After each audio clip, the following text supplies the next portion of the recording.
لا والحمد لله. أحبتي في الله، هناك خطأ وهو يعني يعتبر حرام، ويعني قلة تأدب مع كتاب الله عز وجل وإهانة لكتاب الله عز وجل. وربما إنسان يعني يعمل هذا العمل وهو لا يقصد شيئا. وهذا الخطأ بعض الناس إذا جاء يقلب صفحات المصحف يأخذ من ريقه فيقلب المصحف. سوف أطبق لكم هذا الخطأ. نفترض أن هذا القرآن، فتجد عندما يريد أن يفتح المصحف يأخذ من ريقه، ثم بعد أن أراد أن يقلب الصفحات الثانية أخذ من ريقه، وهكذا. فهذا يأخذ من ريقه ويضعه على كتاب الله، وهذا إهانة للقرآن وهو محرم ولا يجوز، حتى ولو كنت ما تقصد، لكنه العمل محرم.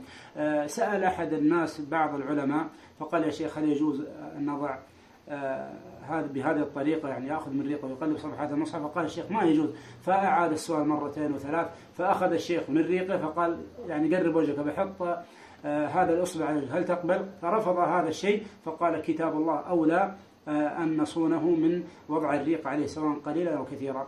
فلذلك يجب نشر هذا المقطع حتى الناس يعلمون هذا الخطأ ولا يقعون فيه، وتعظيما لكتاب الله عز وجل. أسأل الله لمن نشر هذا المقطع أن يغفر ذنبه هو ووالديه وجميع المسلمين.